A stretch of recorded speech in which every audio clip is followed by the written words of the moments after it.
please.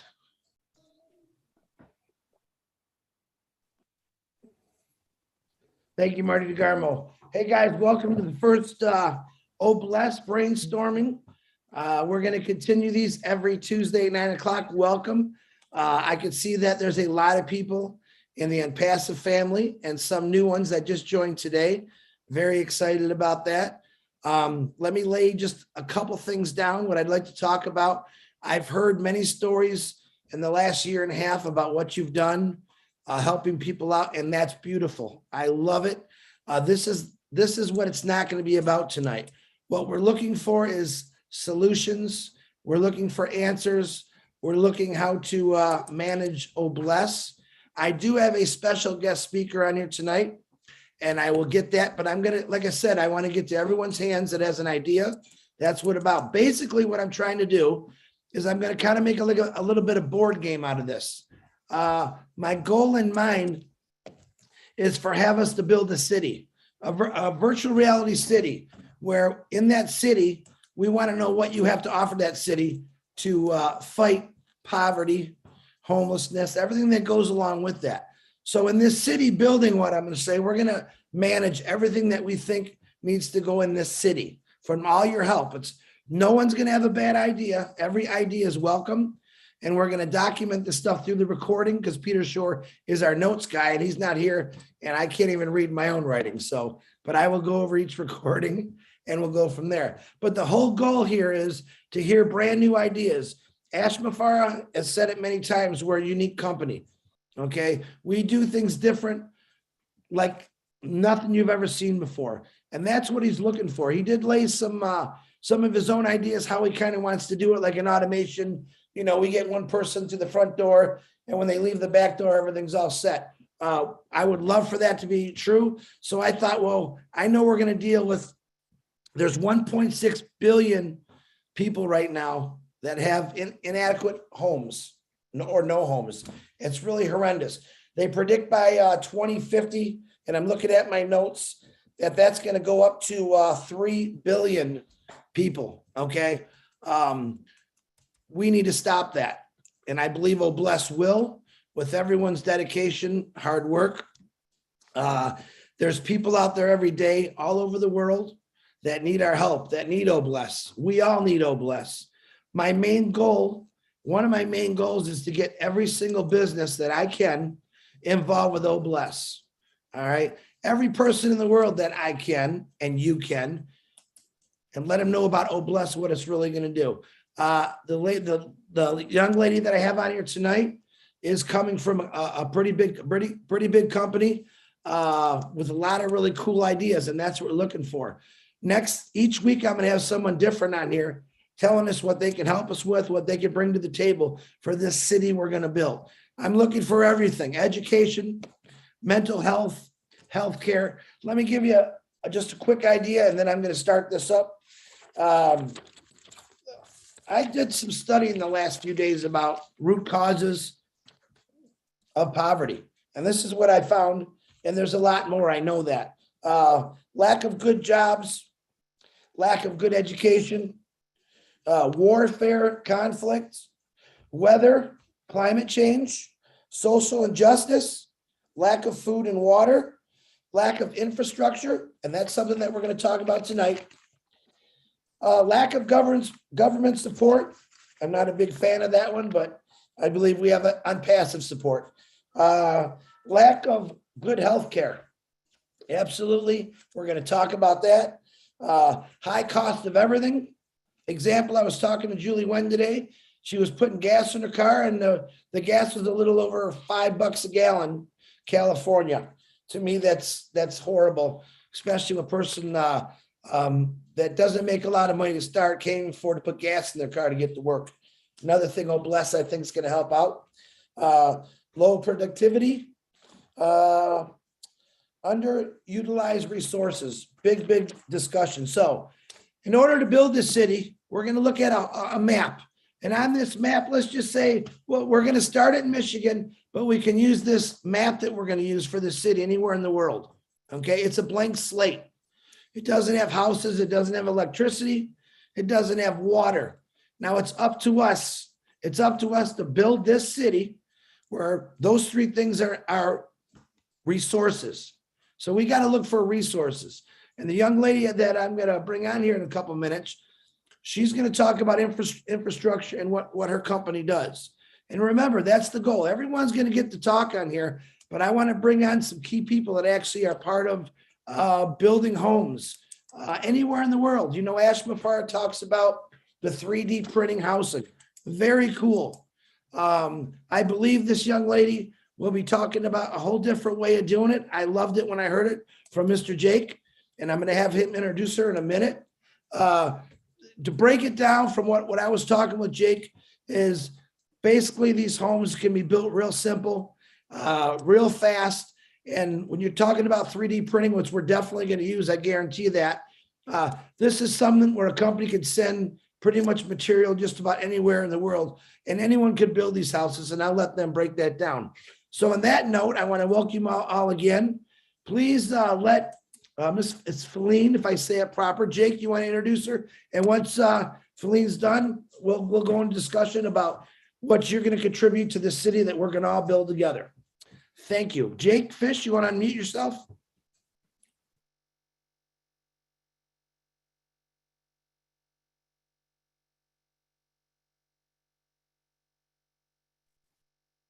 Jake Fish, you out there? Where'd you go, man? You didn't go back in the water, did you? With a name like Jake Fish, you would think he's a swimmer. He's actually a skier. No, I did not. My Zoom keeps cutting out on me. Can you hear me okay? Yeah, brother. How you doing, Jake? Uh-oh. I'm doing fine. Doing great, actually. Hey, Jake, do you want to try to turn your camera off and it might come in better? Jake, do you want to turn your camera off and maybe it'll make your volume or your sound a lot better? Hello. Oh, Jake. We lost Jake. All right. I'm going to introduce this lady because Lynn, if you see Jake, try to get back on, bring him on. Ms. Feline, if you can unmute your microphone, I would love to hear from you and your ideas and also the stuff the company offers. Uh-oh, he's back.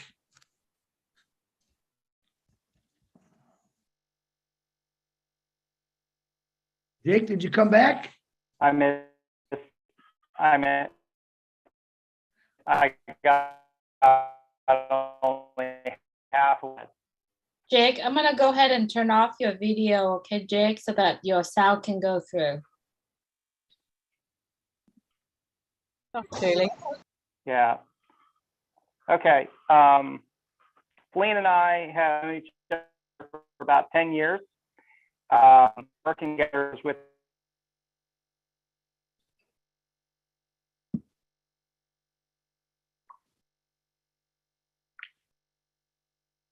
Jake, you're cutting off, buddy.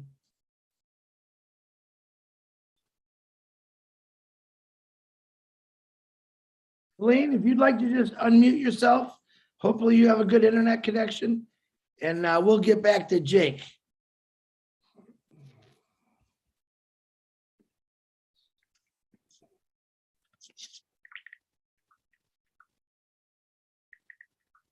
Lynn, do you see Feline, Lynn? Yeah, she's unmuted. Okay. Feline, if you're unmuted, you go ahead right ahead and talk.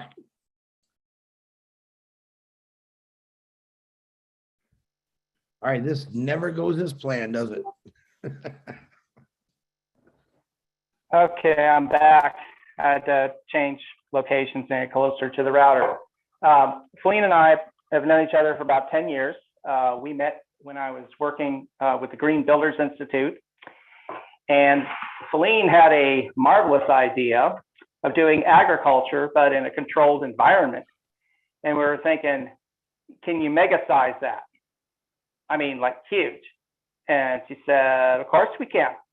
So instead of me explaining everything, I would love it if, Feline, she's the expert at agriculture or farms in a box, if you would say. And it can be controlled, remotely. and everything. So I'll just let her tell you what she can do. She is amazing.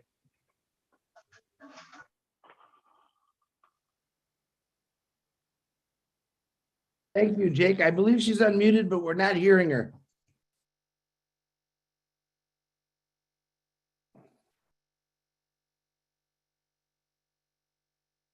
Feline?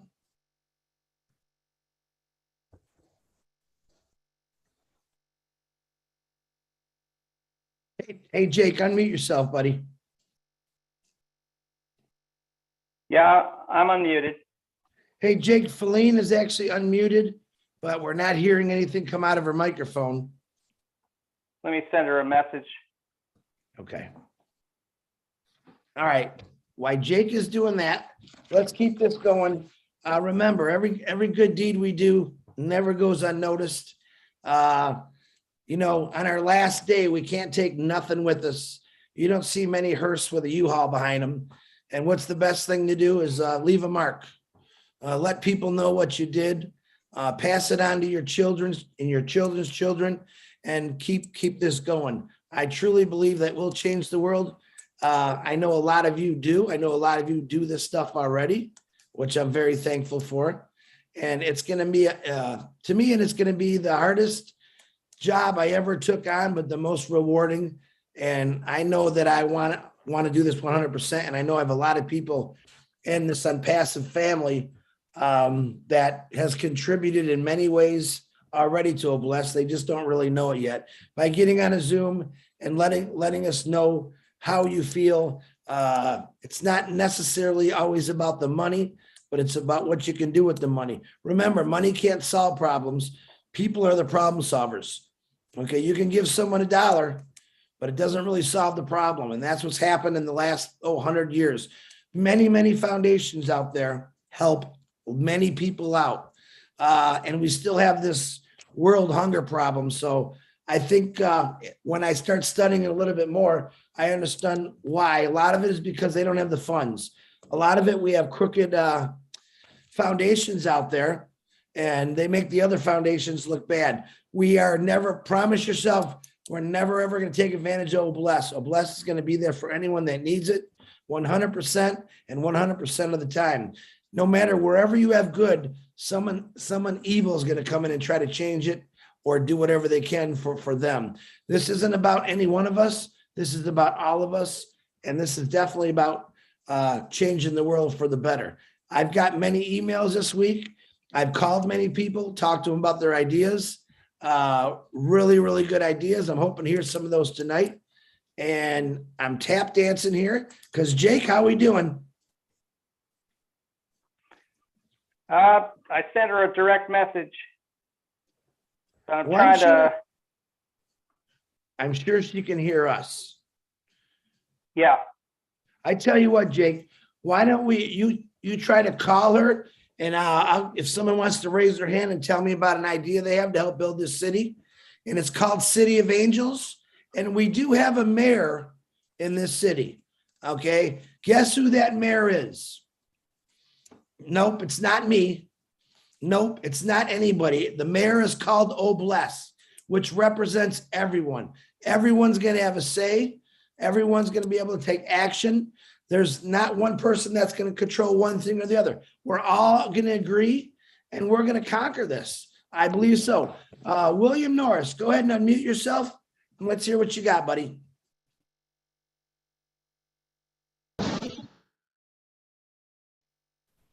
Hey, Chris, can you hear me, buddy? Loud and clear, my brother. Cool deal.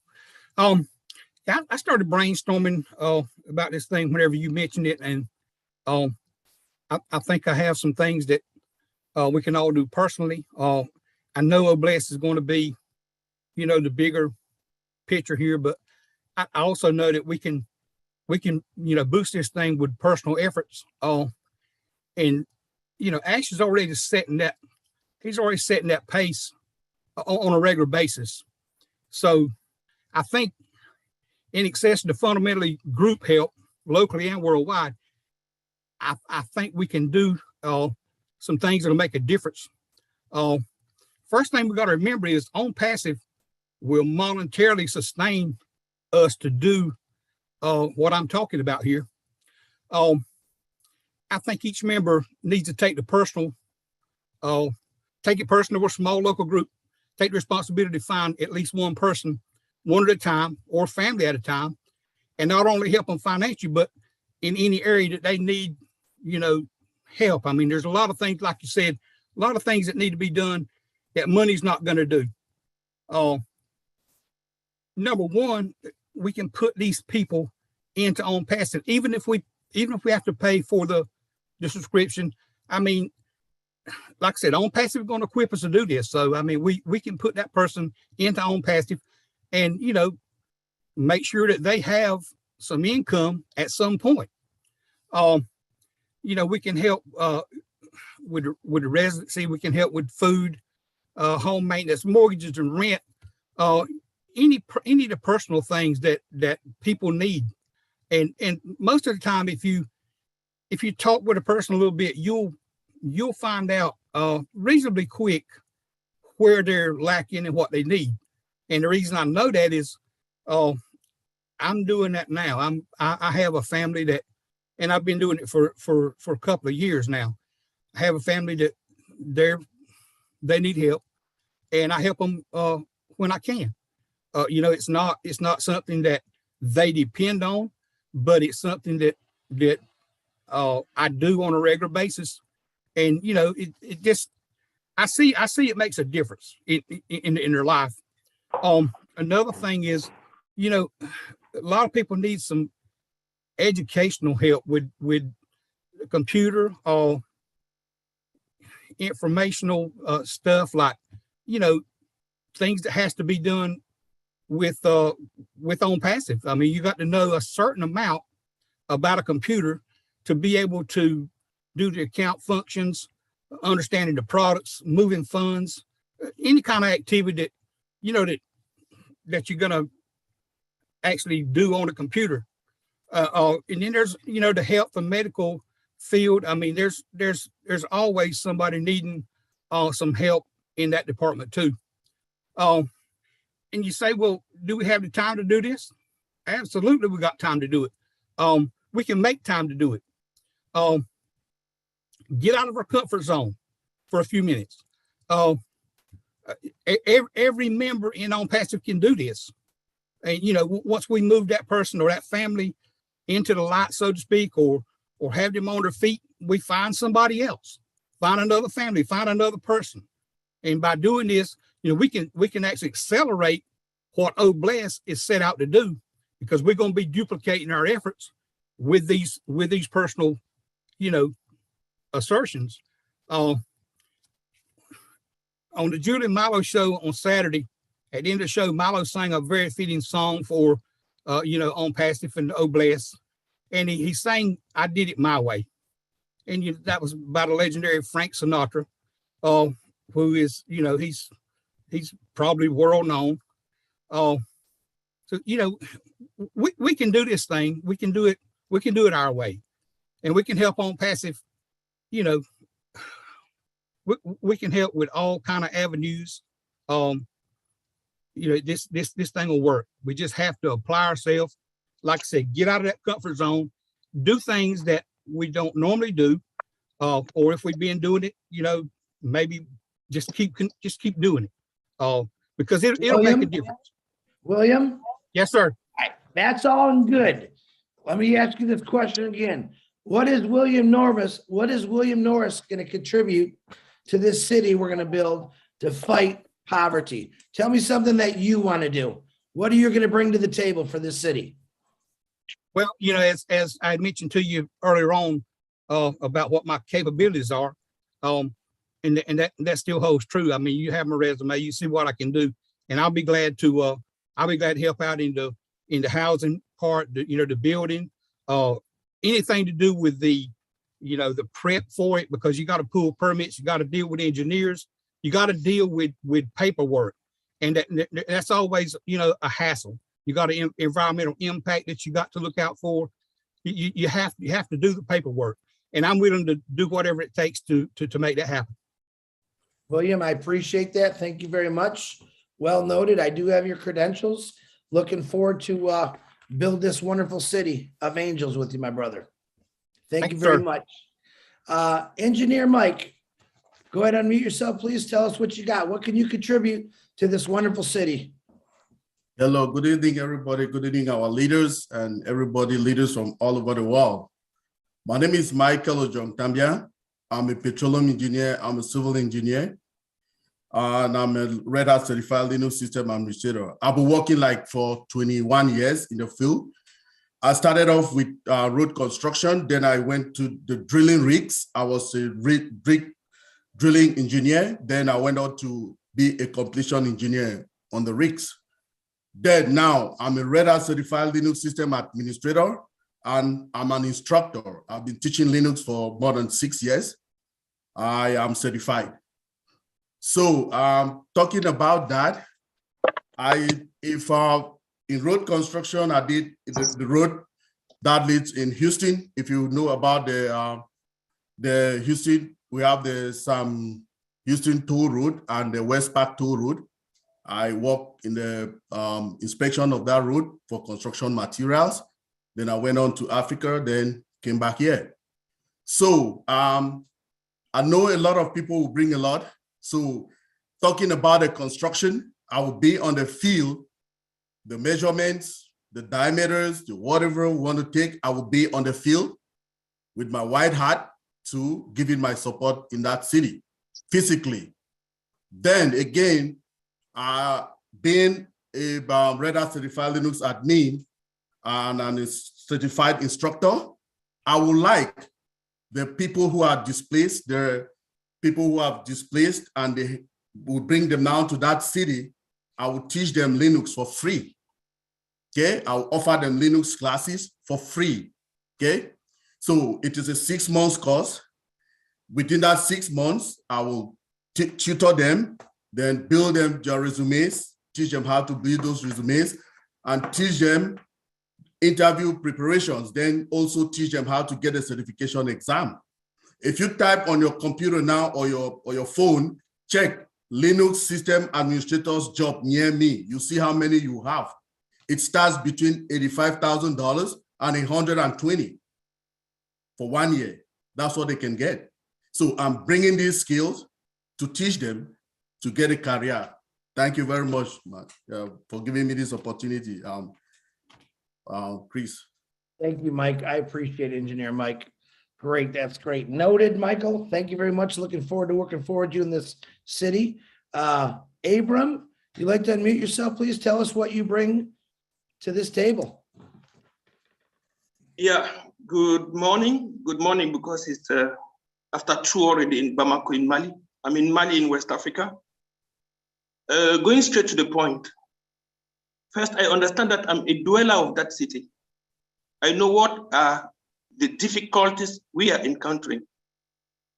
So what I will suggest is, as we need to implement change, to lead and to manage change, I will not invent anything. Inspired by, a well-known change leader, John Kotter, I would inspire the inhabitants of this city to implement the 8 steps of change management in that city.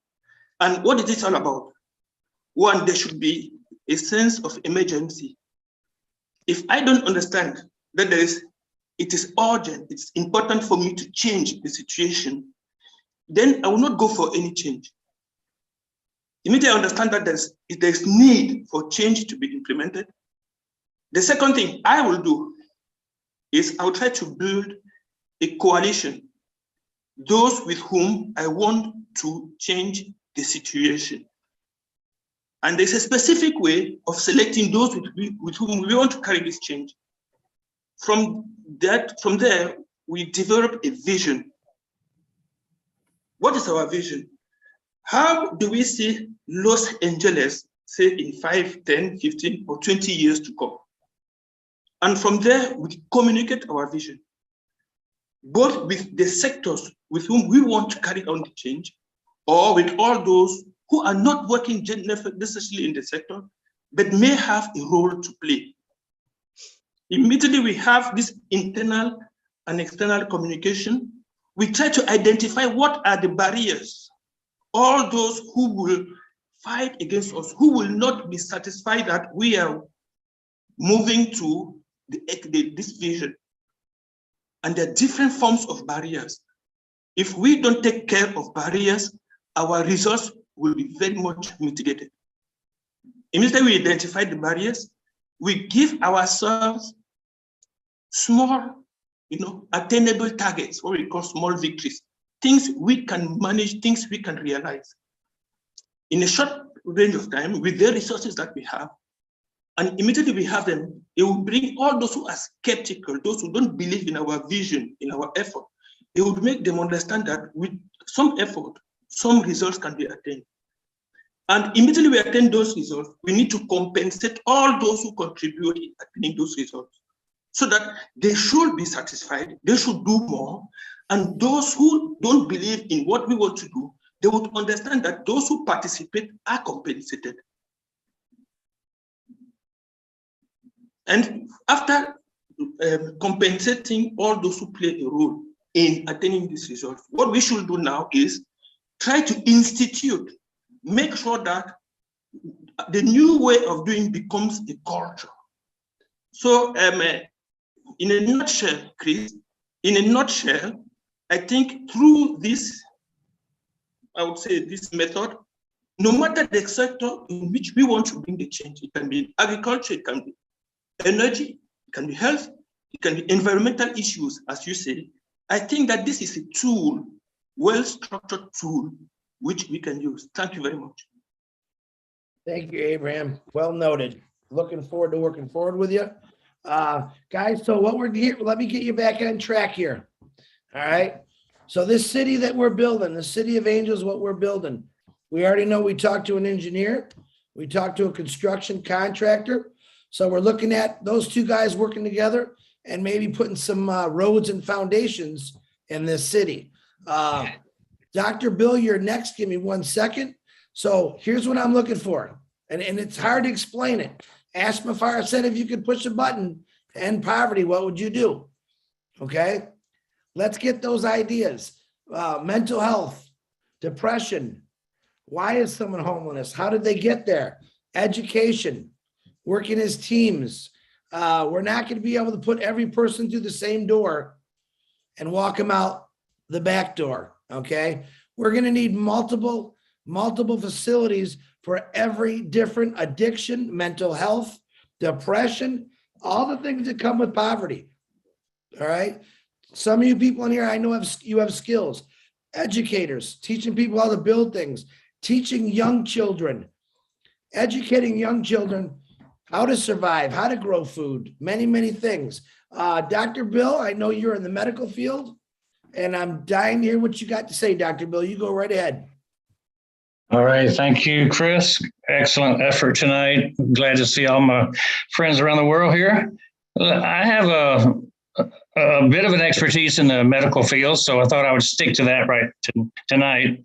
And it just turns out that I was on the board of directors for the Good Samaritan Health Center for 8 years. And we took that thing from a fledgling health center to a dynamic health center with dental coverage as well as medical. And I think we might look at the model that we used. What we found around Atlanta was that there were a lot of failing health centers that people with good intentions tried to run. And they were, by and large, they were free medical clinics, free dental clinics. And they tended not to be able to break even enough to where they could keep their doors open. And so the model of the Good Samaritan Health Center had a low fee model. And when I say low fee, the average cost per visit was like $35 for treatment, medical or dental. And they saw 30,000 patient visits a year and did about $10 million in services rendered to the people that came in. And the people had to qualify as not having insurance and being someone living at the poverty level and having a need. So it was not just for anybody to walk in. So it was a true charity clinic, a low-cost clinic. And I think that model could be the one we would look at, since we would have some donations coming in from Obless. And if you tie people to paying for their visits a little bit, they keep their appointments. They value what they're getting a lot more than people who get things for free. And so that's a tried and true method that we found worked. And we did $10 million worth of business in the clinic with a small paid staff of doctors and nurses and administrators, and then a lot of volunteers. We were a training center for many of the universities and hospitals to train people, to give them externship experience. And so they were all glad, and everyone was a winner in that situation. So I've got the blueprints, the documentation of how to set up that kind of a clinic. If that was something desired, you could put one of those in a city and serve the basic needs for primary care. And you could enlist specialists to come in on a voluntary basis. You can't afford to bring in a specialist on a full-time basis, but you may find one, a couple of times a month. So we had primary doctors, primary dentists, nurses, PAs, people that were essential for primary care on staff with an executive director. And you have to have a good executive director to kind of manage the practice. We gave scholarships and charity to people who actually needed it and couldn't afford even the $35 or $40 that it costs to have a treatment. So that might be something available. And we have the blueprint, and that's about what I would suggest is, if it's been done, it's probably possible. And you do not want amateurs trying to run healthcare. That would never work. It's just a boondoggle. So you have to hire experienced help to run medical. And you know how that works. Just like in engineering, you can't just get somebody off the street and say, build me a building. It's got to be precise, measured. And, anytime that we're doing something in the medical realm, it's going to have a lot of HIPAA guidelines, OSHA guidelines, things you got to follow. So that's my input. Thank you, Dr. Bill. Very good input. Absolutely. We've got to have guidelines. We do got to follow standards. Like I said, we're a blank city. We know we got some roads. We know we got some engineers. We know we got a doctor of dentistry in the house. And it's a start. Dr. Bill, let me ask you a question. Now, how is that going to help poverty? Well, one of the biggest reasons for people to miss work is medical problems, headaches, toothaches, illnesses of different types. And so for people in dentistry, a lack of a smile prevents people from being hired. If you have a severe gap tooth smile, you might not be on the front line of any business in many countries. If you don't feel good, if you're sick, you're not going to show up at work, and you'll be fired if you don't show up enough. So there's a lot of reasons that healthcare is primary. If your children are sick, your mom may have to stay home with them, can't go to school. She'll be laid off because she's missing work. So healthcare is just a vital part of poverty elimination, by letting people have a job, staying on the workforce. Very good, Dr. Bill. I agree. And what about in this city, setting up your own clinic to, educate people what dentistry does and the health aspects of it? It sounds like we got another building right there, right? It is a building. It's about usually that kind of a building is a $3 million capital cost. And then you have about a $2 million annual budget, but you're doing $10 million worth of work. So, you're ahead of the game for what it would cost people on the outside. Very good. Dr. Bill, thank you for your input. Looking forward to working with you, my brother. All right, Tony, before I call your name, I know, Feline, do you want to try your volume now to see if it works? Can you hear me now? Oh, there you are. Welcome, Feline. All right, Thank guys, you. I'm going to put you all on standby. Keep your Welcome, hands up. sister. Let's see what Feline's got to, she's gonna teach us about structures. I'm really looking forward to hear this, Feline. Glad to have you. Welcome. Thank you. Sorry about the technical problems.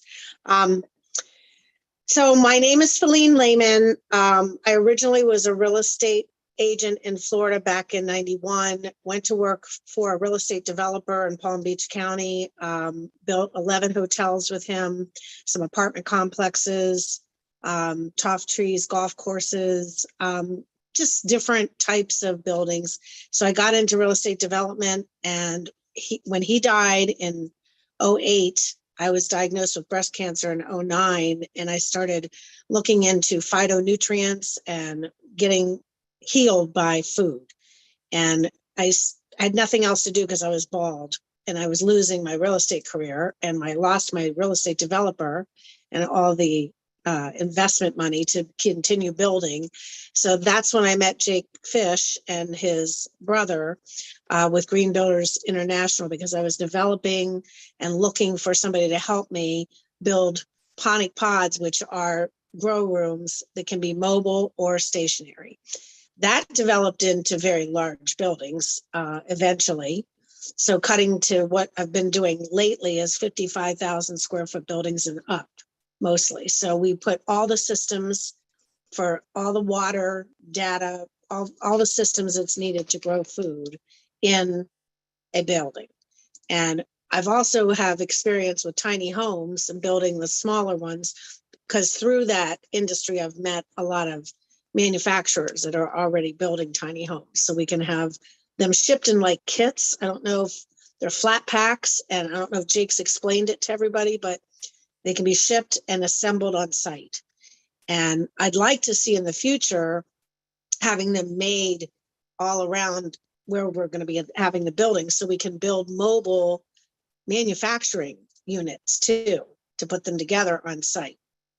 So there's a lot of things that we can do to, food, water, power, internet for the world. And out of these buildings, I don't know, Jake, did you receive the PowerPoint that I sent from Fidos? Would you like to share that PowerPoint, Feline? Yeah, I sent it to Jake, and he might be sending it on to you this week sometime, but I got it. I was oh, you wondering- did? Okay, so through that, over the past 10 years, we've developed strong colleague relationships with all of these manufacturers of the equipment, LED lighting, everything, the control systems, everything that needs to grow food. And of course, building homes is 10 times simpler. You don't have to put all the equipment in there, but the systems are, can be artificial intelligence, can be controlled from anywhere around the world. And that platform that you're looking at through Fidos has a teaching platform in it, communications platform, TV platform. Education's a big thing, because like you said, giving the work to the homeless veterans, children that are impoverished, building cities that are self-sustainable, teaching them how to run those cities and produce their own food has been my lifelong dream. So I guess that's why I'm here. Jake invited me.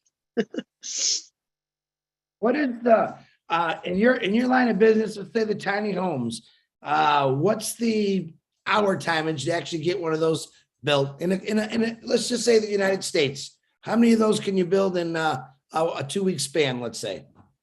From manufacturing standpoint, at the factory, we could probably do 5,000 a week.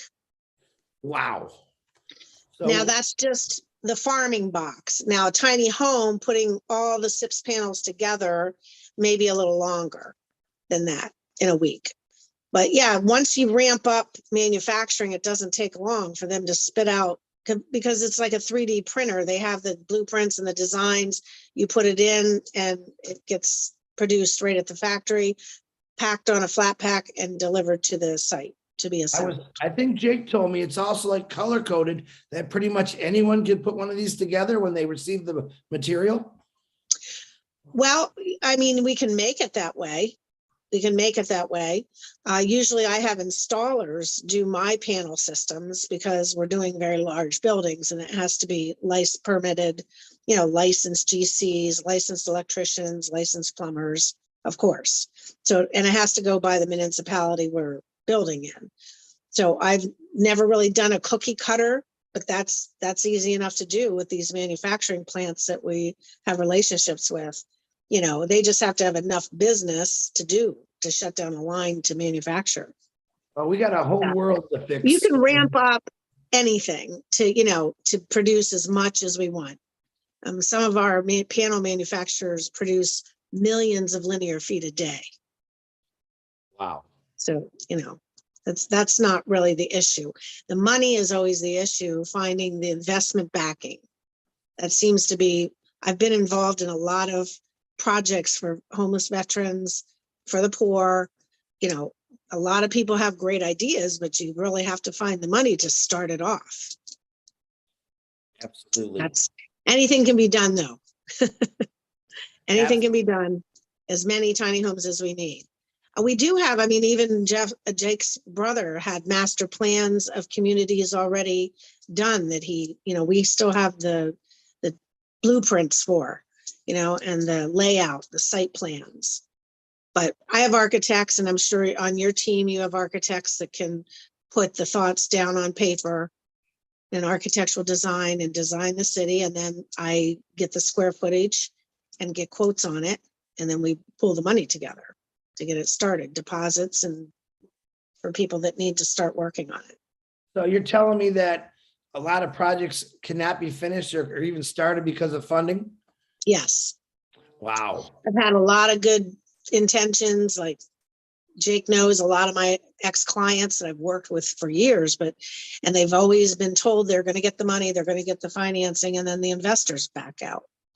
Green Center Acres in New Jersey is a classic example. She's been at it for 15 years, trying to find investors to do her Green Center Acres, which is a teaching, we bring the kids from the inner cities out to the country, teach them how to grow hydroponics, how to grow mushrooms, how to sustainable living, produce their own food, worms, everything.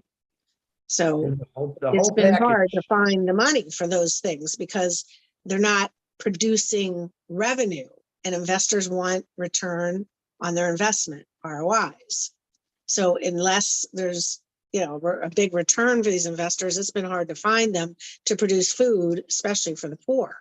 So that's why I'm glad to hear that this company has that in mind, to do things to try to get the money to sustain these communities, to build them and teach them, be able to run the How many manufacturers are you connected to, you think? Probably between 75 and 100.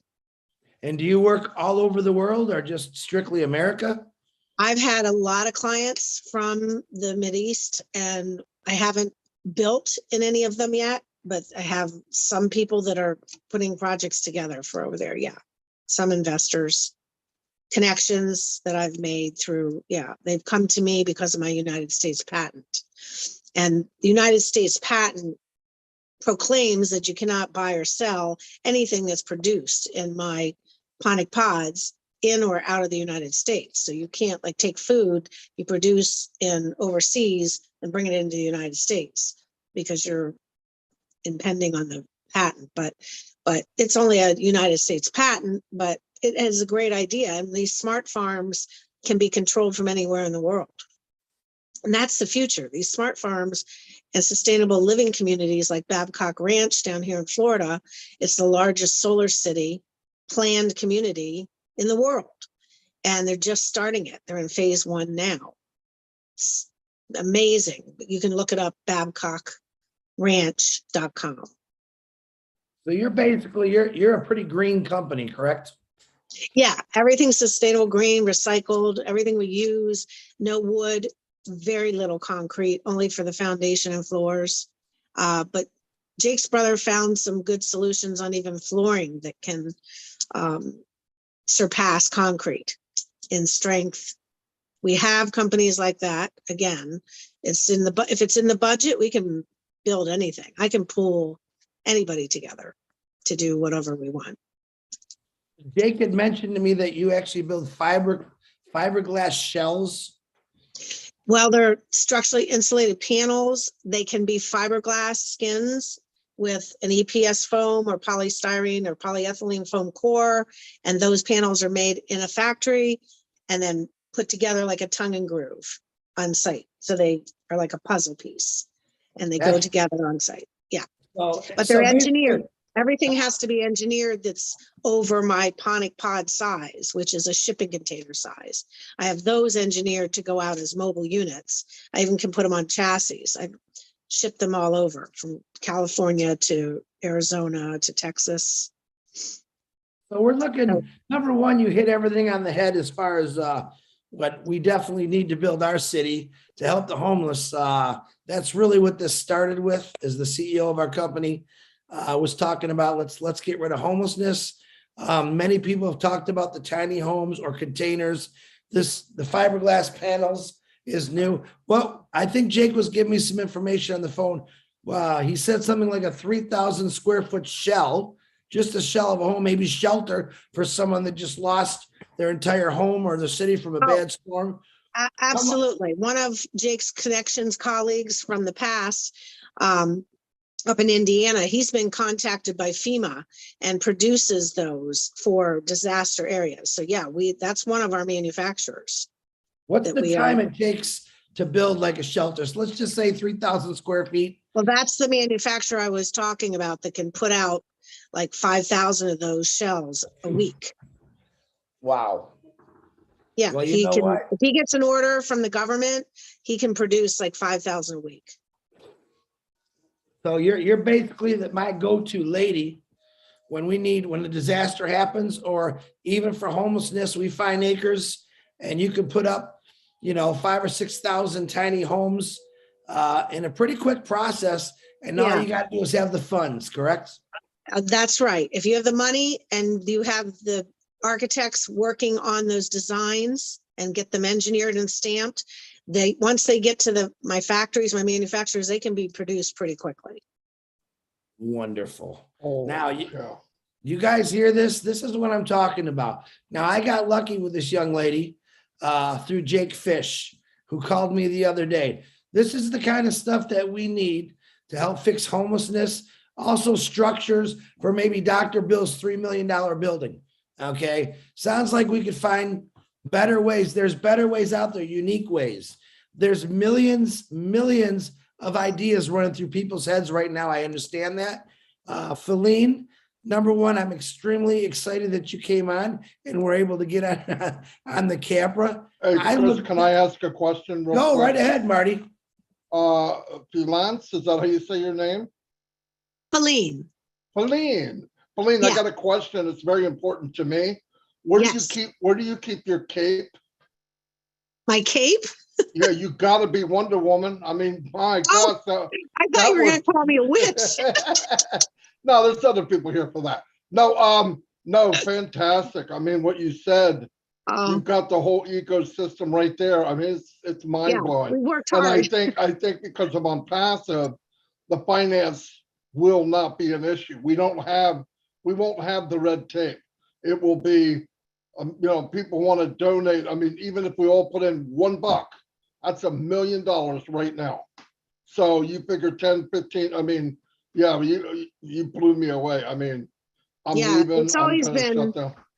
I mean, that's how real estate development is. You get these hotel investors, and we know a lot of those also, go to the networking meetings, and there's unlimited money out there. People have so much money, but nobody wants to do it without a return on their investment. Exactly. I've proposed exactly. these smart cities, these eco villages for a very long time. And I have a lot of connections and a lot of plans for them, but it's hard to find the money. That's why when Jake said, well, I think we can find the money, I was like, oh, wow, I'm on. Let's do it. Oh, yeah, that was fantastic. Thank you. I Thanks, also Chris. heard, Feline, that when you found out about it, Passive, that you became a founder today. Is there truth to that? Oh, yeah, absolutely. Well, as soon as he told me about it about a year ago, but I hadn't spoken to him again in quite a while. But yesterday he called, and I was like thinking about it overnight. And then with this meeting today, there's no reason not to jump right in and get to work. Wow. Well, I looking forward to doing a lot of talking with you because I would invite you on every show that we have. Like I said, we just found our infrastructure and what the possibilities are. We all know, like Marty said, where the funds are going to come from. As we get businesses like this phenomenal company that does this for people, you heard what she said. She's in contact with, 50 manufacturers plus. Imagine all those people finding out about On Bless, what we really could do for the world. So, Feline, I appreciate your time. I look forward to talking to you very soon. And Lance, I do have the PowerPoint. Maybe in the next couple of weeks, I'd like to have you back every time. Show that PowerPoint. Let's see what you really got. And I know you sent some beautiful pictures and words. I would love people to see that. But I really appreciate you, Jake. I love you for making that call to me. Boy, you hit it right on the head, guys. I'm very excited, Feline. Thank you very much. Thank you. I think we have a superstar. I really do. Well, I don't know about that. She don't does welcome her. have a cape and special powers. Well, Feline, we're looking Good for job. unique ideas. And the quicker you can build people's shelters or homes, a lot more can get done. I know we're gonna have the money backing for this. Basically, I know who I gotta go to right now to get this done. And I'm really, really impressed what you just talked about. I think you blew a lot of people away here thinking, wow, see, this is possible. Just look at one lady. One lady came out of the blue, came out of the sky with her cape, as Marty said. She just explained the whole infrastructure for basically just about anything that we need. All right. So now we got engineering, we got manufacturing, we got a dentist. All right. We need educators, but it sounds like Feline's got a lot of that set up in that company also. So very good, Feline. I'm looking forward to working with you. Me also. Thank you. Thank you, Jake, and thank you. Jake, do you want to say anything? Why we got you voice working there? Well, it just, the whole thing with the building of the tiny homes is, okay, you can either build them in the factory and maybe even use AI to do some of the precision cuts with robots. And if you have the slabs all ready to go, you do all the groundwork, the plumbing and all that, get that ready. And then we can build the homes in the factory ready to go. And then, so all you have to do is ship the panels out, put them together, the red screws go in the red holes, so to speak. And I mean, you're under roof with SIPS panels so quick. So that way, while people are finishing up the roof, you have people inside finishing up the inside. So you don't have to worry about rain delays or anything like that.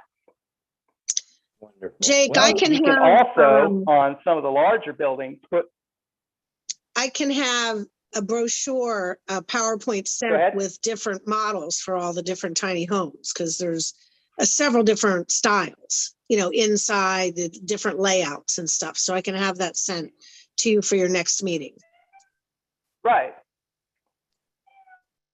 Yep, we can build them right there. And Yeah, because they don't have to all utilize- look like military housing, they can have a little pizzazz.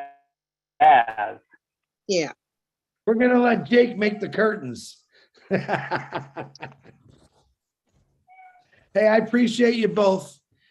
Jake, thank you for bringing this young lady to my attention. Feline, congratulations on becoming a founder, and congratulations with helping us build this wonderful city to help poverty, homelessness, whatever comes our way. Like I said, I'm looking forward to working with you. Thank you very Wonderful. much, guys. thank you. All right, you heard it. Like, Thank Dr. you, guys. Bill, you still have your hand up. Do you still want to say something, Dr. Bill? Nope. Tony. No. Okay. Tony Monk, go ahead. I apologize. Thank you for being patient, but I'm glad you all heard that because I was real excited about that. No, that was fantastic, Chris. Thank you very much for having me on. I appreciate it. And thank you for putting this together. And Feline, you are an angel, seriously, for putting this together. you know, we need the physical, the city's coming together quite nicely already as it is, Chris, you know, with all these ideas, right? We need the physical building blocks, which Feline has pretty much taken care of, but we also need the mental building blocks that Dr. Bill touched on a little bit. I'm a retired registered nurse, and I was also a counselor for people who are developmental disabilities, people that are mentally handicapped. And that's what I did for so many years, for over 30 years, off and on. We need professionals. We need psychiatrists, psychologists. Dr. Bill was talking about dentists. The medical part of it is a huge issue. What I've noticed in the past few years in the city that I live in here is that mentally handicapped people are slipping through the cracks. Okay, and they're out on the street eating garbage and what have you, because they slip through the cracks. So they don't have the mental capability that a normal, I hate that word, but you know what I mean, normal person does in order to go out and get a job. So these people need to be looked after. So we need professionals that are going to diagnose these individuals. We also have mental illness as well. So one size shoe doesn't fit all. We have to make sure that we have the resources to help everybody mentally. And we also have to make sure that the city that we're building is sustainable enough to also create food, just the basic needs that we need, like water, clean water. You said that there's a mayor in this city. Usually if there's a mayor, there's going to be a sitting committee, right? Now we're going to be giving money to the mayor through OBLES, but now we need to follow up on that money to make sure it's going into the proper hands and going into the proper areas, because a lot of the problem sometimes is that governments will get money from certain agencies, or they're supposed to have money to give to certain agencies, and they use it for self-services instead, right? We need to put people in place that are going to serve the people and not serve themselves. Right. And that's very important. I think that's extremely important. So somebody needs to be on the back end of the receiving part of the finances that are going through. The finance is not a problem. We have the money. With OnPassive, we have the money. We just need to put the physical building blocks together, which we have already with Feline, and the mental building blocks as well with the doctors and psychiatrists and nurses like myself and counselors and people that you need to diagnose these mental illnesses and to find out whether people are capable of either working or not, because a lot of mentally handicapped people cannot work because of their mental abilities, right? So these are the structures that we need in place. So we need somebody, we need a committee, and that could be the Angels, Chris. It could be the Angels, a committee through the Angels that will make sure that the mayor or the mayor's office is distributing this money where it needs to go. Okay, because I've seen a lot of criminal activity in my field. There's an agency that's supposed to be looking after the mentally handicapped, and they fired them all a few years ago because they were putting money in their pockets for bonus, and they weren't putting the money towards where it was supposed to go. So a lot of this goes on. So we need some sort of a committee to make sure that the money is going into the right hands and the structures are being built properly and so on. We have the right people in place. So that's all I wanted to say. My contribution would be as a nurse and as a counselor, and I'd be working with, which I have in the past, with psychiatrists, psychologists, doctors, nurses, just to make sure that if these people need certain medications and healthcare, I can help provide that as well. Thank you, Chris. Wow, thank you, Tony. Excellent, excellent. Love it. Tony's absolutely correct. Everything's got to be watched and OBLES, guys. You've heard for years, everyone paid $19 a month to this company, and they sent food overseas to some people that are starving, and they found the food rotten in the warehouse. OBLES, and I'm going to take personal charge of that, and I don't care where I got to go. If Felina's sending houses to Jamaica for all I care, Philippines. This guy's going to be there to make sure it gets done. Absolutely correct. Where there's bad, where there's good, there's always bad. And that's up to every one of us, committee people, to do the right thing. So Tony, much appreciated. Looking forward to working with you, brother. All right. On that note, I want to listen. We're past the hour. That's okay. If you guys don't mind staying on, I don't have a problem staying on. I want to jump to, because of Tony, what he just talked about, and I'm not picking on specials. I want to go to Novi or Novi. She's in the house, I know, because I know she could touch on some of the stuff Tony talked, and that is mental health, drug addictions. So Novi, if you can unmute yourself, please. Can you do me a favor? I'm sorry, I just got a phone call and it just interrupted my whole service. Like, you guys are coming in real low. Can you maybe call somebody and reconnect and come back on? Yeah, go ahead, jump out. Because We'll it's bring real you low. I back can on, Novi. barely hear. Yeah, Chris- just give me 1 Chris. second. I'll come right back on, okay? Okay. Chris, this Gotcha. is Thank Judy. you. Do you mind if I was up there to go next, but somehow I lowered my hand. I No, just wanted to Judy, make a couple comments if I could. Judy, absolutely. Go ahead. Okay. It sounds like everything is really working out well with buildings and, the medical, all the different things put together. One of the things that I've noticed about the homeless is that they tend to stick together. So I feel like we need to get a community together. So my vision is kind of like the tiny houses are great, and then your buildings and kind of circular or somehow where it feels like they're in a community and people help each other. We could get volunteers that could come in and do life coaching so that we can find out what is going on with them. Because if they're mentally ill, then we know that they have to go get a medical service.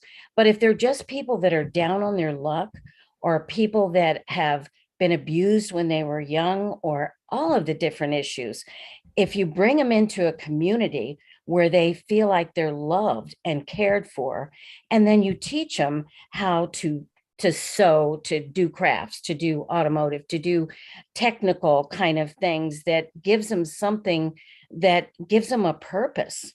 Because otherwise they're never really going to heal, because they're just down on their luck and now they're victims. And so to get out of that victimness, you've got to have some reason to want to live and to want to become a better person.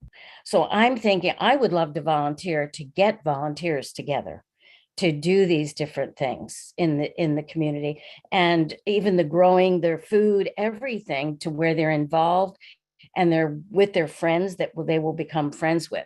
So I say, that part, I really would love to do that. Absolutely. Sounds like Feline's got to build us another building in our city for an educational building, teaching many, many people. Judy, absolutely love it. I will get with you because I like the idea of building a community. I don't like calling things boards. I don't like that word, board of education. I don't like that. I really Right. like the sound of community. So Judy, I will Yeah. get with you because I love what you had to say. And I know what you're going to contribute to this wonderful city. Judy, thank you very much. You're welcome. All right, Miss Novi, I see you're back in the house again. Go ahead. Yes, hi, good evening, everyone. So again, I'm so grateful to be here with you guys and these topics at hand. And a theme that I find very common, that's with everybody that came here and said something that was that was really, really important. The common thread is about, first of all, transparency. You got to have transparency, like as you mentioned, you mentioned about money going to buy foods overseas, and there's a warehouse with rotten food. How about, at least there was rotten food. There's some places where the money never even went to anything, you know what I'm saying, but to people's pockets, you know what I'm saying, to contribute to their own personal wealth, but I think about having people like Oblast, having communities like I live in New York. Okay, for everybody that live in New York, you know what I'm saying, we contribute to a certain kind of program here that has, like, maybe you got to know the resources, because I forgot the gentleman's name, he mentioned it too. Like, you have certain programs that's made to help eliminate wealth, poverty, but yet and still they found the program, the money was going into their pocket. So no, you got to have transparency there, and you got to figure out who's the friends of OPASSIVE, of OBLESS, who's the friends, who's the foes, and who's the frenemies. People that appear to be down with OBLESS, but really they really is to find out what our initiative is and see how they can go against the purpose, because they don't want to see us eliminate poverty. That's not, a lot of people really don't want to see poverty eliminated. You know what I'm saying? It serves a purpose. A lot of people are employed to eliminate, are in places to eliminate poverty. It keeps them working. You know what I'm saying? Like addiction. Let me tell you something. When I was in detox, I went to detox, a bad heroin addiction. I was strung out on heroin, strung out on crack. And I went to I graduated, I have a PhD, I graduated from college with a cum laude. I graduated with a 4.0 GPA from college. You know, I worked in television station, and I relapsed from pain medication. And here I am. That's not what I wanted for my life. So when I relapsed, I was out in the streets. I was living out in the streets, abandoned buildings. I was living like this. And I didn't want this for myself. I wanted to get, my mother was in the streets looking for me. You know, she finally got me, because one thing about addiction, once you start off in that course, it's not an easy course to stop. I found myself in this finally in detox, and I really wanted to get help. And, you know, the people there, they put you in a situation where, so heroin is one of the hardest things to get off. Opiates, as you see, the streets right now is plagued with it right now. It's really, really hard to get off it because it's a physical addiction. A lot of people in the streets right now have this physical addiction with opiates, fentanyl, oxycodone, Xanax sticks, all these things right here, opiates, because once you do a certain amount of time, you are addicted to it physically. And to get off of it, I'm telling you, it's like hell. Trust me, I've been on a floor in Rikers Island in prison, throwing up and vomiting, and because I'm going through withdrawals. And then as soon as you get to the streets, it's let me get to the dealer again, because I want to get straight. So I'm saying, but when I got to the detox, you know, these people, they gave you something only to calm the withdrawals down. But when I left out of there, I said, I'm still sick. Then they supposed to help me get rid of the addiction, you know, to help me with the withdrawal. So I leave out of there clean with a new perspective. I wanted in my mind to be straight, to go on my new path, right? Because I had so many opportunities and offers, but I couldn't, because I still had that addiction. I was still going through it. I was still shaking when I left there. So the only thing I could do was go back to the streets to count me another bag of heroin. And the same thing kept happening over and over and over. And when I went there again, the doctor was like, so you back again? I was like, yeah, I'm back again. I told you that I was still sick. You know, and I had a meeting. I asked, and I talk with you guys, and I really have a talk with you guys. I goes, you guys don't care? Like, you know, let me stay in here longer. No, it's only for a certain amount of time. I go, but I'm still sick. The problem is not fixed. So my point with all that is, and I made them review it. My mother even talked to them. So the thing is this, there's people that don't really care, because you know why? The door's going to open back up. I'm going to go back out there. I'm going to use again. And guess what? I'm going to come back again. That's called job security. And a lot of people in a lot of different places, you know, they depend on people like myself that's an addict.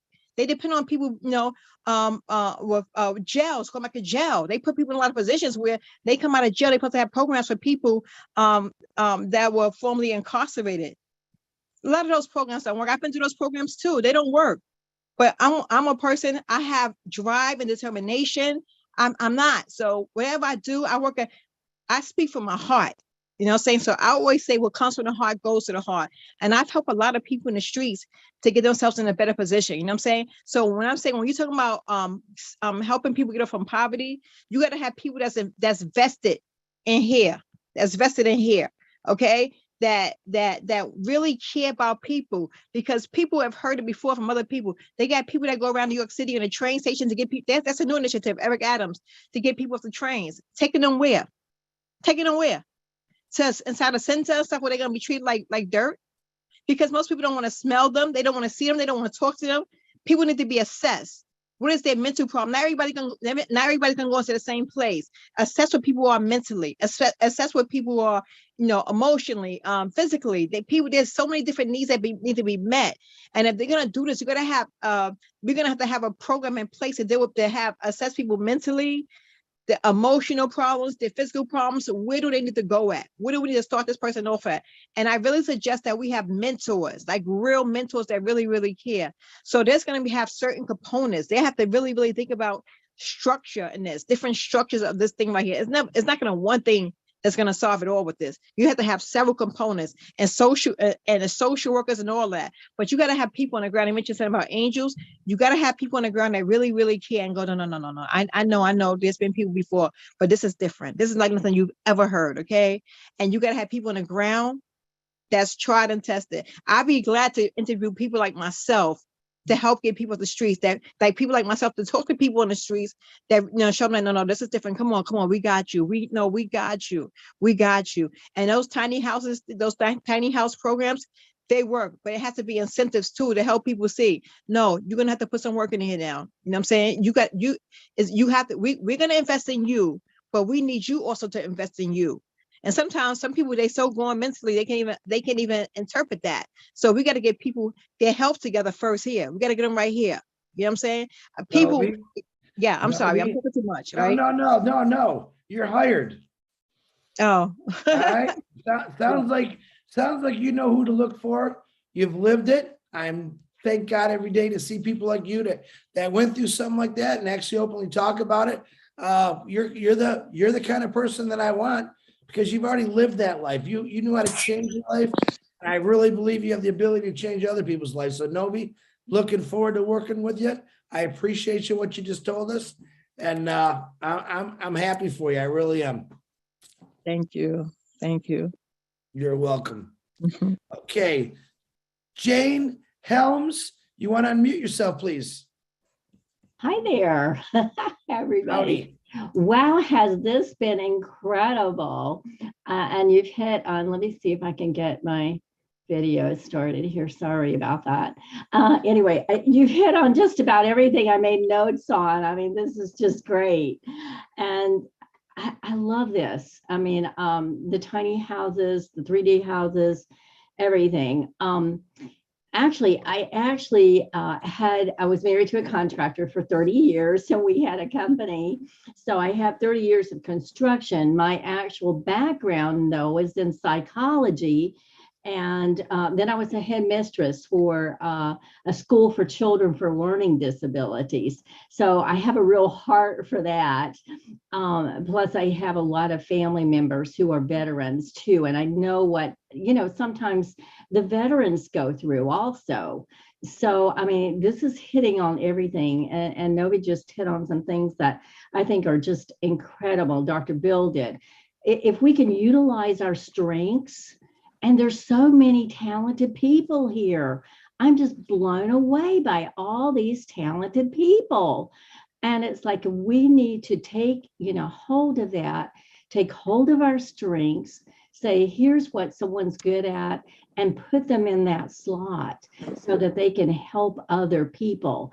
And sometimes it takes, kind of a balance too of someone who is a good overseer, who is someone a good oversight and can, help other people come into fulfillment of what they need to be doing to help this whole mission, and there's kind of a good balance between the accountability, responsibility, and a good mix between doing that and also being a good cheerleader for everybody else. Dude, does that make sense? I hope it does. But I'm hoping that, it's like, that we can glean and help other people by, really seeing what the circumstances are. I mean, how we're going to deal with someone who's lost their job and are, upset about that and very depressed about that, as opposed to someone who has gone through a catastrophe like a tornado or a hurricane and have lost their home and all their belongings and that type of thing. And veterans who are, are suffering with PTSD. There's so many areas here that I think we can touch on, that is aids to poverty and depression and all the other stuff that we want to hit on. And it just sounds like we can do that. And I'm hoping that in some way, that I can be part of this and really, be a good, whatever you need for me to be. Jane? Yes. What do you think you can contribute to this City of Angels? Tell me what you think you can contribute to it. Well, I have right brain, left brain too. So, I mean, I've done all of it, you know, with the administration, with the children with learning disabilities, those constructions, the tiny houses. I've had some, you know, background in that. So I really would love to do a lot of different things. Some I can do some administrative. So, you know, it's kind of like plug me in where you need me, you know, type of thing. Absolutely. Jane, it Yes. sounds like you're a master of many things. So I'm looking Unfortunately, forward- yeah. Absolutely. Listen, you're an educator. I think you're also a good entertainer because you're smiley. You're that cheerleader type. And you have business background. You have manager background. You can be used, not used, let me say that. You could definitely help in many areas. And I'm looking forward to working for you, Jane. And thank you very much for letting us know about this. Thank you so much. I mean, what a blessing it is for all of us, right? So Absolutely. Absolutely. All right, guys, we're gonna run this to 11 o'clock tonight, which is a little more than a half hour. And like I said, if I don't get everyone's hands, I'm gonna write a list down of the hands that were still raised. And next Tuesday, I will continue in that same order because I want to be fair about it.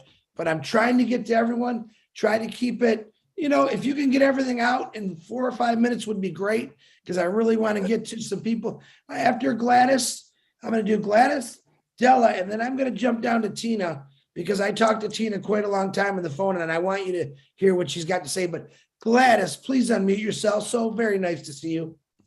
Thank you so much, Chris, for having me and for everyone who is here tonight.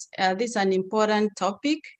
And what I can do is from the passion, because I've seen, having worked as a registered nurse and I'm still active, I see that many homeless people end up coming to the hospital because they are not able to keep up with their doctor's appointments, take their medications, and live in a way that they can try to control lifestyle diseases. So what I can contribute to the Angel City as a registered nurse, I can practice in 38 states, but I realize Michigan is not one of the states listed, but I can get the license for Michigan within a month. It's not difficult. And then I know we have many nurses likely from Michigan who can be on the ground, but I can help with screening and interviewing the people that we are intending to bring to Angel City to make sure that there are people who will not end up being a liability in terms of safety. Most of these homeless patients, and we think that nobody cares about them truly until something wrong happens with them. Then the state will come in, the city will come in, and that can be a big liability. So I will help in screening them, working together with the social workers to make sure that we admit the right people to our city. And I can also help in educating them about preventive care in terms of how they can prevent the diseases and how to change the lifestyle and keeping up with the doctor's appointments. I can even help in scheduling the appointments for them. So I really look forward to work with the social workers like Amanda, your daughter, she's a social worker, so that if we have 1 or 2 nurses on site, we can work telephonically. Like now I live in North Carolina, but I work for a hospital in New Jersey. So we can work telephonically as long as we are licensed to work in Michigan, helps giving support to the nurses who are on the ground to help in, disease prevention, medication compliance, and doing everything to help them health-wise. That's what I believe that I can participate in. Thank you. I don't even have to ask you the question because you just said law, Gladys. Remember, we're going to start this in Michigan. Once we get this city built and organized and find out it's working really, really good, we're going to blueprint it and we're going to put it throughout the world, state to state, country to country. And I'm really looking forward to working with you, Gladys. I appreciate you a lot. Thank you. Thank you. All right, Della, and then I'm going to have Tina after Della, and I'll go back to Brucey.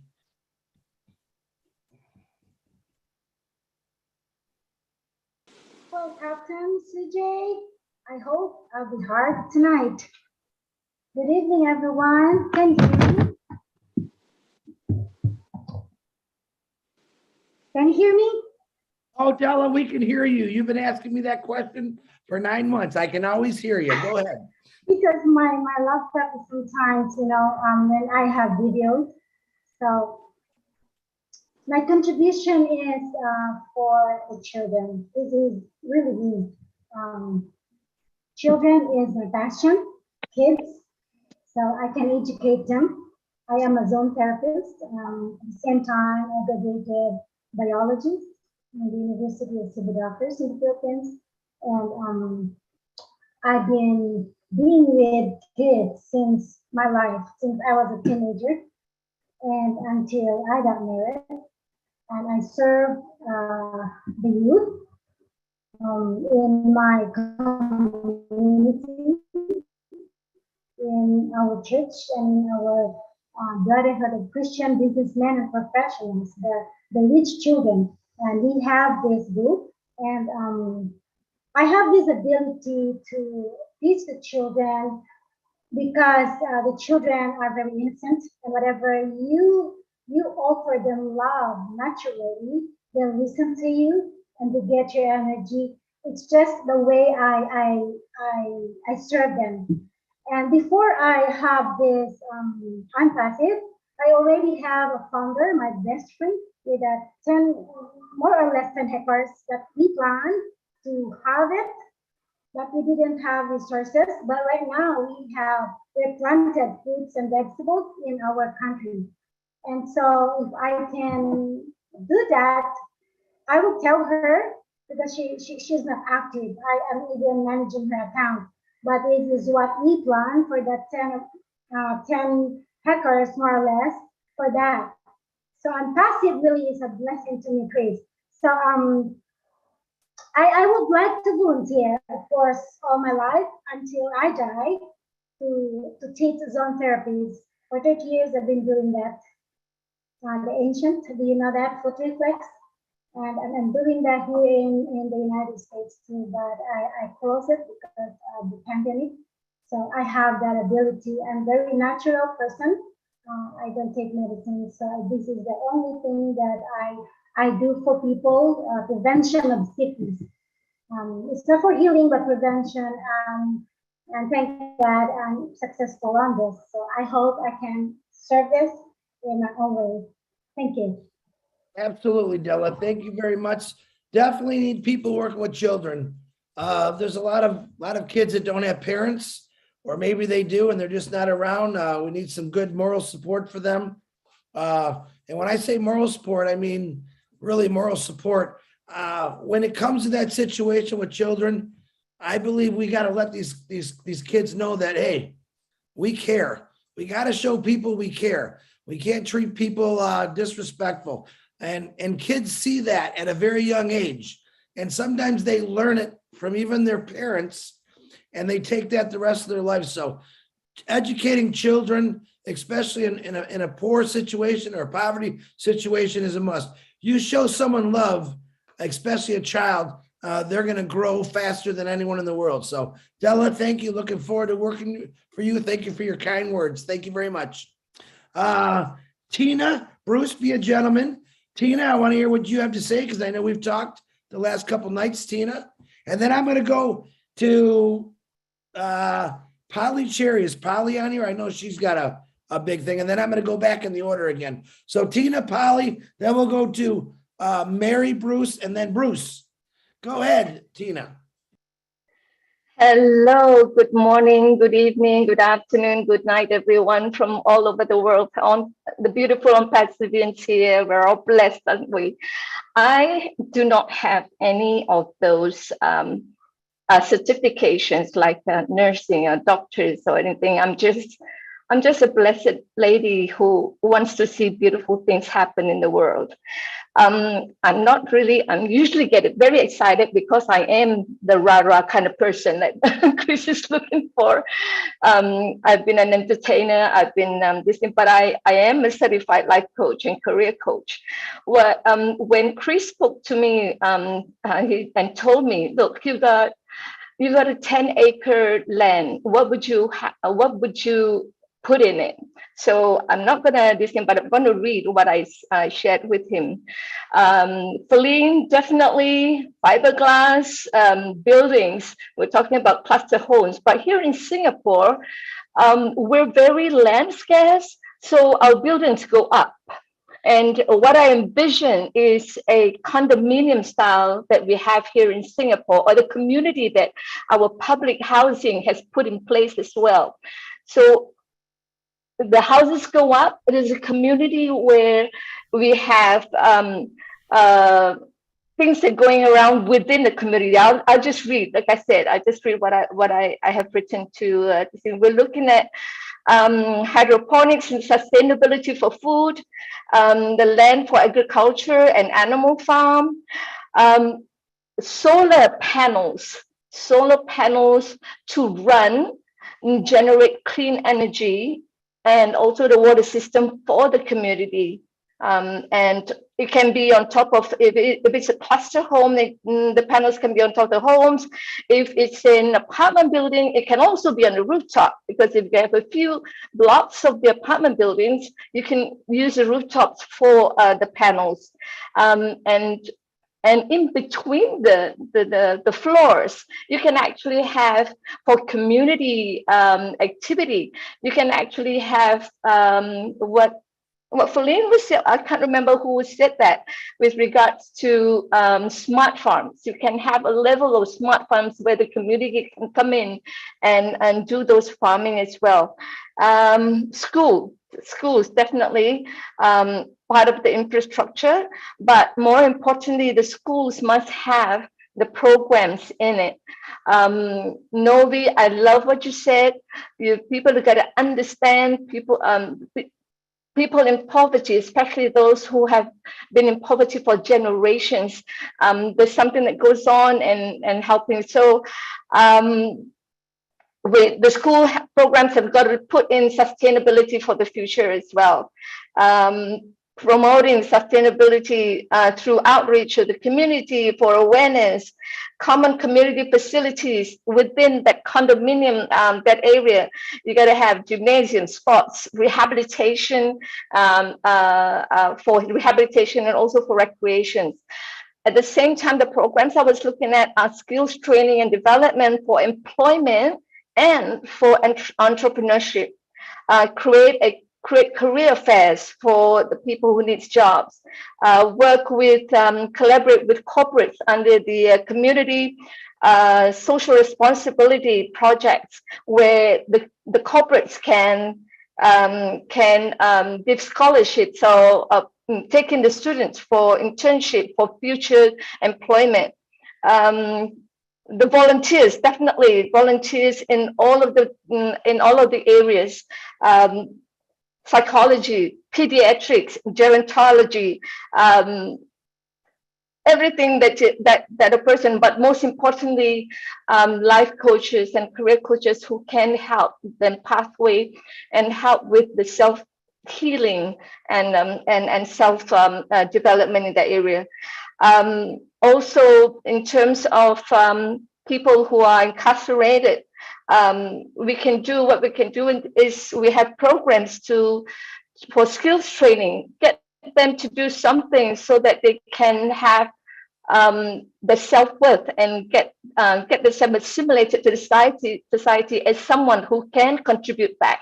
We have that here in Singapore, and I'm so glad we can call it a white ribbon project or something like that. The inmates, before those who are about to release, can get certifications in life coaching. That's a good area for them, because they've been in there with the heart, and also in fitness, because they do that while they're in there, they keep themselves fit. So out there they can get certifications and go out and get mentorship with the companies or fitness centers that have there, to get them come in, mentor them, and then if they want to start their own fitness centers, they can go ahead. So we're looking at what I'm looking at is really empowering the people in poverty to be able to discover the self-worth and get assimilated to society. And for all you know, definitely they will definitely contribute back to the society themselves. Thank you very much. That's where I have at the moment. Chris? Tina, that was a lot real quick, Tina. Thank you very much. I have you all documented. A lot of you have sent me stuff. I'm saving it all. So don't think I'm ignoring you. I have a lot of people that I have to call back. But Tina, looking very forward to working forward to you. And remember, guys, as we build this in Michigan, start off, there will be different rules and regulations to every country, but I promise you, we will work around those rules because nothing is going to stop in passive. And Tina said everything's built up. Well, she's in the right company because in passive is just going straight up. So, all right, I want to call Polly Cherry, and then I'm going to go back to the order because I know Polly is also another angel who does things way before anyone ever asked her. But Polly, go right ahead. Good evening, everyone. Thank you for having me here, Chris. Okay, so there are a few things I truly, truly love doing in the community. And like Chris said, I've been doing it for so many years. I stopped working in the corporate about 2 years ago. So I have a lot more time on my hands. I don't like to be bored. So the best way I can give back is serving the homeless. So one of the things I'm doing right now is I work for, I volunteer in a homeless community. And I wake up about 4 o'clock in the morning and I go and I serve them breakfast. And some of these clients, once again, you don't even know their background and their mental, situation. So just by saying good morning to them, how are you? Did you have a good sleep? That truly puts a smile on their face. And once I ask them that question, they'll smile. Then I serve them their breakfast, and say, have a good day. So I do that about 3 or 4 times a day in different homeless communities. And I really, truly enjoy it. Okay, so my contribution is maybe in this city that we're building, Chris, we'll have restaurants, of course, right? And I would like to be able to, serve maybe breakfast. Actually, breakfast is my favorite. So I will serve in the breakfast, in the dining room, because I truly love to meet people, talk to them, and treat them like a human. They are human, just like us. It doesn't matter, what background they come from. They are human beings. Okay, so that's one thing, Chris. So you can put me down for that. Another thing.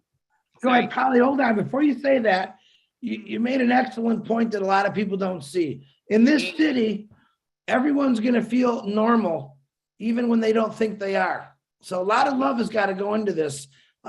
Restaurants, you realize there's some people that's never even been in a restaurant. So excellent point, Polly. Go ahead. I apologize.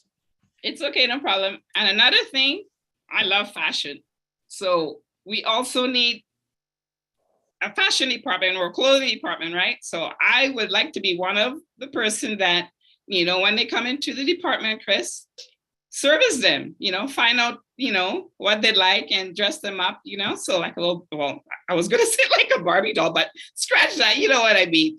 Just, help them in that way, because also what I'm doing is I volunteer at my church. Every Monday I go there, right? And I'm in charge of the clothing department. So they would come in and they're able to choose free whatever items they like, and every week they look forward, to coming there, and they can come every week to choose clothing items. Sometimes it's sad because we don't have enough clothing, for kids or for larger size, no offense to anyone, larger size, clients. So that kind of breaks my heart. So definitely that's the need too as well, right? So. Absolutely. Polly, yeah. I think you're an inspiration. I think you know how to bring people up even when they're at their lowest moment. So someone said it the other day, and I forget who said it. It was Mike Ellis. He said that Ashman-Far is a server of people. I believe that many of you on here are that same way, but Polly, that really shines in you, and I'm really looking forward to working with you. Thank you very much, Polly Cherry. All right. let's go back to Brucey. Go ahead. I apologize for jumping on the line, guys. I'm trying to get everyone in. We got like little less than 15 minutes. So Brucey, go ahead, but I'll get everyone on every week who doesn't talk. I promise I'll get you in there to talk. Go ahead, Bruce.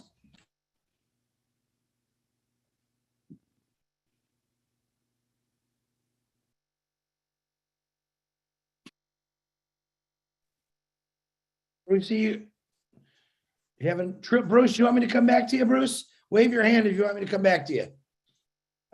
Okay. Mary Bruce, you any relation to Bruce? Mary Bruce? Go ahead, Mary. What you got to bring to the table? No, I come from a different country and everything. I'm down here in Australia. Just very quickly, my history is cosmetics, has been for many years. I grew up in the industry, and my contribution to our beautiful city would be so teaching self-esteem. That entailed a lot of beauty therapy that I did, and well, I worked all over the world with it. But people, people lack a lot of self-esteem, and I think there's a big need to rise people up spiritually and through books and self-esteem, telling everybody every day that they're lovely, they're beautiful, look in the mirror, you're beautiful, that sort of thing. Also in our lovely city, so I'd love a school with that, where we'd help with beauty. Beauty's part of it, beauty, fashion. Polly, I think you and I could do well there. Beauty, beauty, fashion, self-esteem classes, teaching makeup. It's all really important to a lot of people, and for men, just general self-esteem. They're getting bashed about emotionally as well. And also the other thing is animals. Animals are really, really important in self-esteem for people. They actually sort of help to heal people. It's really, really interesting. But if you're not well, or you've got somebody that's not well, and you give them a wee dog, wee cat, wee bird, something, the difference is astounding. So I would like that in our city. Anyway, that's my contribution. Hey, and I I'd love love to that. be a big part of that. Absolutely. Mary, you said it right. Because one thing you didn't say, but I know you would have said it, animals are one of the most healing things for many people. A lot of facilities bring in animals to mentally disturbed children, or maybe kids that have cancer, and they're excellent. It's a healing process. So definitely, you got to remember, Obless is for every situation out there that you could think of that needs help. Animals need help. I know the whales need help. They do. That's the other thing, Chris. That was the other thing I was going to say. We could have another building and help these poor, or a paddock, a farm thing, where we could help all the animals, these poor animals that are, starving and. You know what? It sounds like Felina's got a lot of work to do. Yes. Mary, We'll thank get you it very going. much. Looking forward to actually getting to Thank you, Australia and helping you out. I know you do have a lot of brush fryers in Australia, and it sounds like we have a young lady down there we're going to call her FL, Felina, all right? Who's going to be able to ship some tiny houses for people that just lost everything. So, Mary, thank you very much. All right, Bruce, are you ready, Brucey? I hope so. Can you hear me okay? Oh, I can hear you, brother. You go right ahead. Great. I want to thank Anovi and Feline for what they had to say. And I'm thinking, in addiction, when you ask for help, and you ask for help from the heart of hearts, you get it. And it's the same with Obless. We've asked for a heart of hearts for something to happen so we can bless people. And Feline, you are the answer to our prayer, because you're the one who has most of the solutions for the infrastructure or what needs to be done here, more than anybody else who I heard speak tonight. And I know that it takes much more than just feeding people. because you really need, somebody said I have to get closer to the mic. I'll try to speak up more. How's that better? Hear you, Bruce. Go ahead. Okay. So anyway, you know, it takes a lot of administration things. It takes a lot of coordination. One, I think it was you, Chris, who mentioned something about paying the mayor, but they also have something else in recovery. It's called cooperation and not affiliation. And so Oblast should never be affiliated with an organization such as a government. Because if we do, what happens is our money gets clogged down. And OnPassive must be in charge of all monies that go through Oblast. And I think that's something that Ash knows for sure too. But you know, there's a lot of things that I have the ability to have people open up to me, and I'm very good with people. I'm not a mechanic, I'm not an engineer. I'm just somebody who cares genuinely about people and we can help. I know one thing about poverty. If you're born in poverty, you probably believe that's where you deserve to be. And this is about OnPassive. It's about uplifting the human spirit. And so this is about uplifting people. Many people don't feel they have a worth if they're not doing something. So never think that we should just feed somebody. Somebody always has to cooperate and work for what it is they want. There's a lot of people who are homeless who end up expecting things, always expecting things. And this is not about people expecting things. It's about people saying that something is given to me and I must be grateful for this and I must help out. But this is about people helping people. This is not about Oblast helping people. This is still Oblast is people. Oblast is people. It doesn't come the other way around. And the other thing about homelessness is you can feel homeless even if you have a home. You can feel worthless even if you have a lot of money. And, you know, Tina talked about life coaching, and I've certainly helped a lot of people throughout the world in having hope and having their solutions that they find that they have no ways out of where they are. But there's always a way out. This is about teaching people the way out. We have many different programs in OnPassive that are all going to be implemented for people. There will be people who are homeless who are incredibly talented people. They just happen to be in a situation where they can't get out of. And many of the programs that we have will help stimulate a lot of those people to be there. And a lot of great things are going to happen.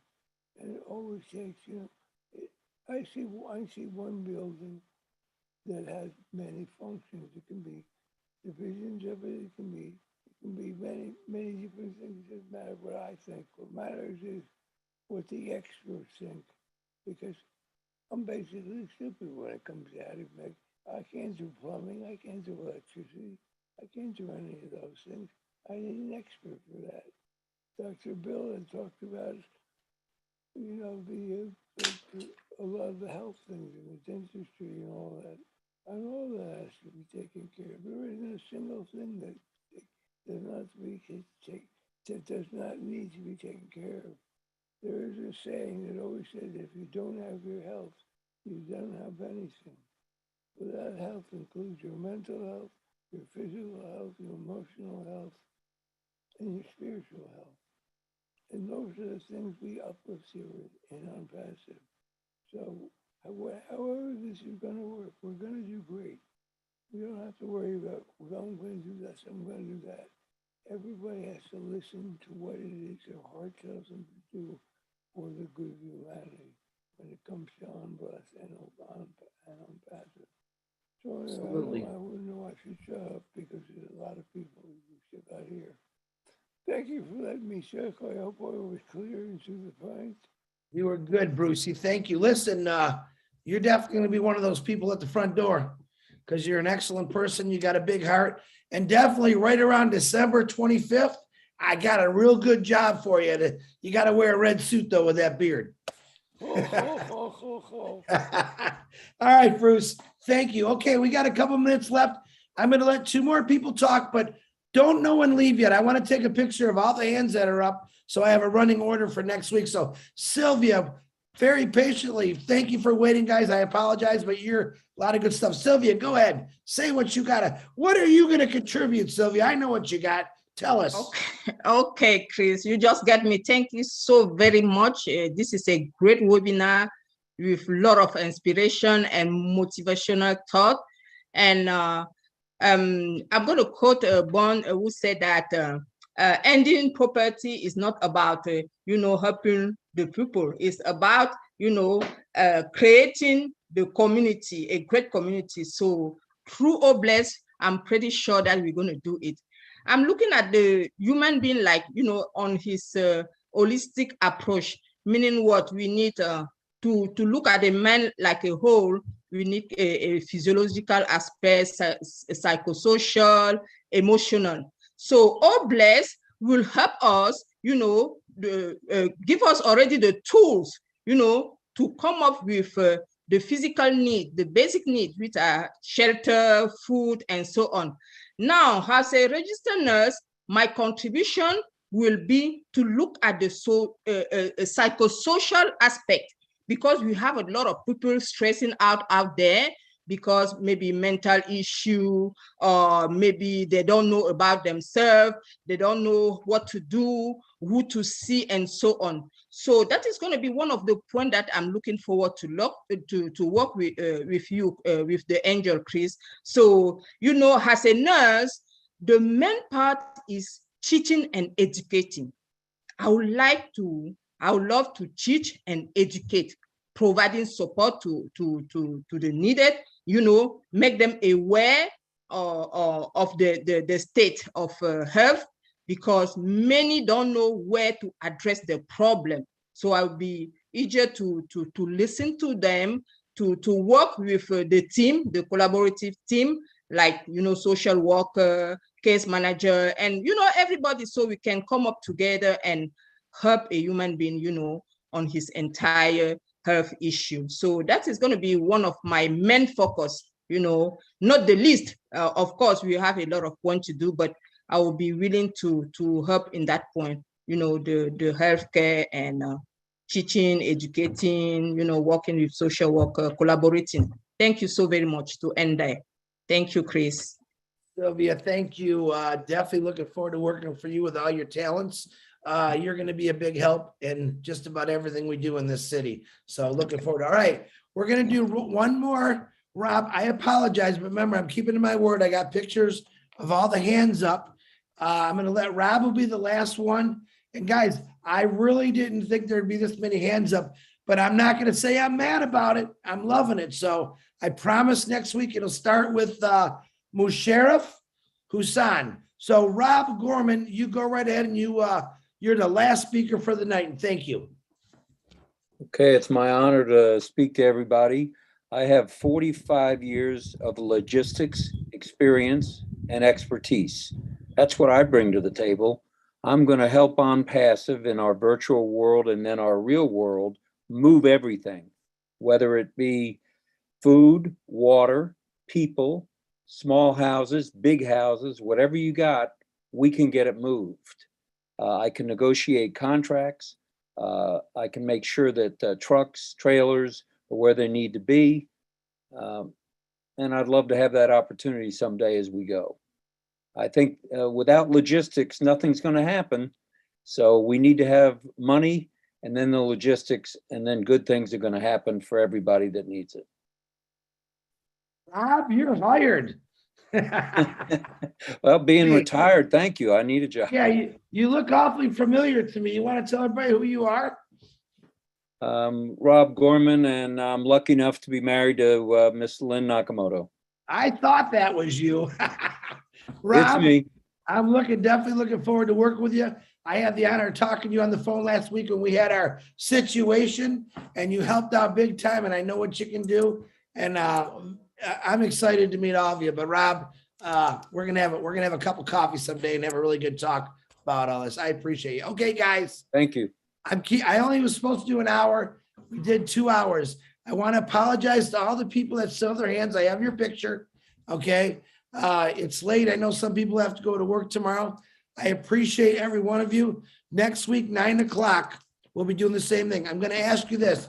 There is a couple people that I didn't get to that I wanted to hear speak, which was Daryl Cook, Janet Butler. I apologize, guys. I will get you in that lane next week and we'll get it going. But any one of you know anybody that know like a Feline, all right, or a Polly Cherry, and they've dealt with homelessness and poverty. I want to hear them. I want to hear what they have to say, but I definitely want to hear what you all have to say. I appreciate you. I love you. We're going to actually do this. Now we're going to go all the way to the top, but we're going to take a bless farther than the top. Remember, we already know we're part of a business that's going to make history. All right. We're going to change history. We're not going to let it repeat itself anymore. Let's go forward and keep going. I love every one of you. And again, I apologize. I will get to you guys next week. And let's keep this going. You guys have a wonderful evening. Unmute yourselves and say your good night. Love you too, Chris. Bye, guys. Bye-bye. So much. We'll see you next week. Bye, everybody. Hi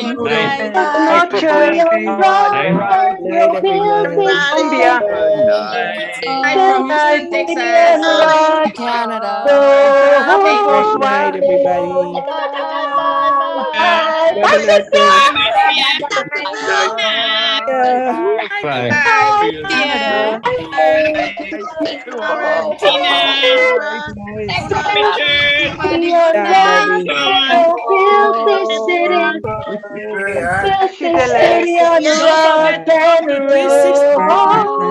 Bye.